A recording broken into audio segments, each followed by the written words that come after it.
प्रिय मित्रों, जय श्री कृष्ण। मैं हूं आचार्य डॉक्टर विष्णु कुमार मिश्रा। काल निर्णय पर आपका बहुत बहुत अभिनंदन करता हूं। आज मैं इस विशिष्ट एपिसोड पर आपसे चर्चा करूंगा कि शनिदेव अगर जन्म पत्रिका के एकादश लाभ भाव में स्थित हो तो किन लग्न वालों को शनि का रत्न नीलम धारण करना लाभकारी सिद्ध होगा, किन लग्न वालों को शनि का रत्न नीलम धारण करना चाहिए या किन लग्न वालों को शनि का रत्न हानिकारक साबित होगा, नीलम धारण नहीं करना चाहिए। इस विशिष्ट एपिसोड पर मैं मेष लग्न से मीन लग्न पर्यंत सभी लग्नों की चर्चा आपसे करूंगा।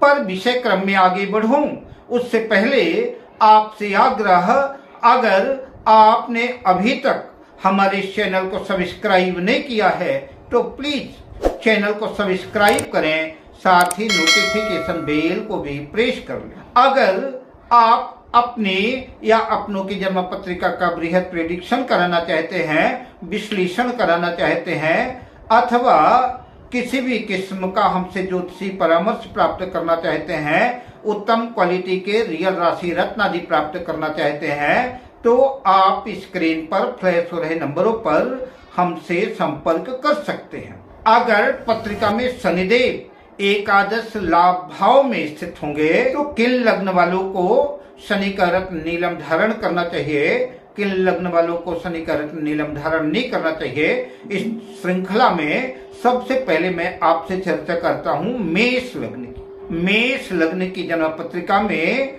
शनिदेव दशमेश और एकादशेश होकर के एकादश भाव में ही अपनी मूल त्रिकोण राशि कुंभ राशि में स्थित होंगे।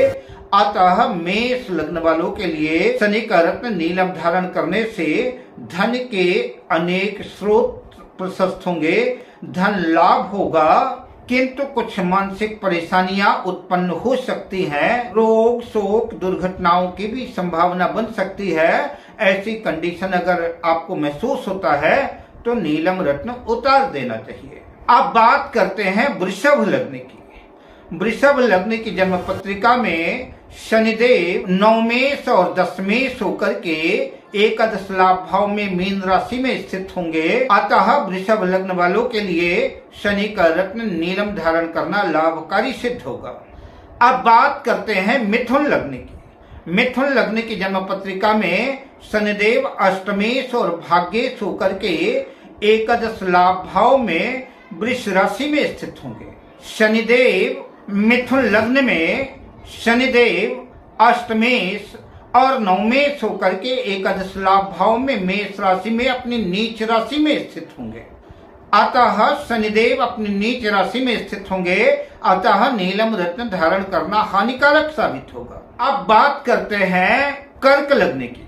कर्क लग्न की जन्म पत्रिका में शनिदेव सप्तमेश और अष्टमेश होकर के एकादश लाभ भाव पर अपनी मित्र राशि वृष राशि में स्थित होंगे। नीलम धारण करना बहुत उपयोगी साबित नहीं होगा, अतः नीलम रत्न धारण न करें। अब बात करते हैं सिंह लग्न की। सिंह लग्न की जन्म पत्रिका में शनिदेव खष्ठेश और सप्तमेश होकर के एकादश लाभ भाव में मिथुन राशि में स्थित होंगे। अतः सिंह लग्न वालों के लिए भी शनि का रत्न नीलम धारण करना उपयुक्त नहीं है, नीलम रत्न धारण न करें। अब बात करते हैं कन्या लग्न की। कन्या लग्न की जन्म पत्रिका में शनिदेव पंचमेश और खष्ठेश होकर के एकादश लाभ भाव में कर्क राशि में स्थित होंगे। अतः नीलम रत्न धारण करना लाभदायक सिद्ध नहीं होगा, नीलम रत्न धारण न करें। अब बात करते हैं तुला लग्न की। तुला लग्न की जन्म पत्रिका में शनिदेव चतुर्थेश और पंचमेश होकर के एकादश लाभ भाव पर सिंह राशि में स्थित होंगे। यद्यपि शनिदेव शत्रु राशि में होंगे लेकिन तुला राशि में योग कारक हैं, अतः धन लाभ की संभावना बनाएंगे और नीलम रत्न धारण करना तुला लग्न वालों के लिए लाभदायक सिद्ध होगा। अब बात करते हैं वृश्चिक लग्न की। वृश्चिक लग्न की जन्म पत्रिका में शनिदेव तृतीयेश और चतुर्थेश होकर के एकादश लाभ भाव में कन्या राशि में स्थित होंगे। नीलम धारण करना स्वास्थ्य के लिए अच्छा नहीं होगा, अतः नीलम रत्न धारण न करें। अब बात करते हैं धनु लग्न की। धनु लग्न की जन्म पत्रिका में शनिदेव द्वितीय और तृतीय होकर के एकादश लाभ भाव पर तुला राशि में स्थित होंगे। नीलम धारण करने से धन लाभ की स्थितियां बनेगी, आर्थिक हालात सुदृढ़ होंगे।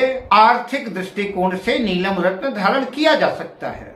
अब बात करते हैं मकर लग्न की। मकर लग्न की जन्म पत्रिका में शनिदेव लग्नेश और द्वितीय होकर के जन्म पत्रिका के एकादश लाभ भाव पर वृश्चिक राशि में स्थित होंगे। नीलम धारण करने से धन लाभ की स्थितियां बनेगी। अब बात करते हैं कुंभ लग्न की। कुंभ लग्न की जन्म पत्रिका में शनिदेव द्वादशेश और लग्नेश होकर के एकादश लाभ भाव पर गुरु की धनु राशि में स्थित होंगे। नीलम धारण करने से धन लाभ की स्थितियां बनेगी। अब बात करते हैं मीन लग्न की। मीन लग्न की जन्म पत्रिका में शनिदेव लाभेश और द्वादशेश होकर के एकादश लाभ भाव पर ही अपनी मकर राशि में स्थित होंगे। अतः मीन लग्न वालों को धन के अनेक स्रोत बनेंगे, धन लाभ की स्थितियां बनेगी। आर्थिक दृष्टिकोण से नीलम धारण किया जा सकता है। इसी श्रृंखला में आपको यहीं से मैं शनि के एपिसोड को समाप्त करता हूँ। द्वादश भाव में अगर शनिदेव स्थित हैं तो द्वादश भाव में स्थित होने से शनिदेव अच्छा परिणाम नहीं देंगे, किसी भी लग्न वालों के लिए भी लाभकारी सिद्ध नहीं होंगे।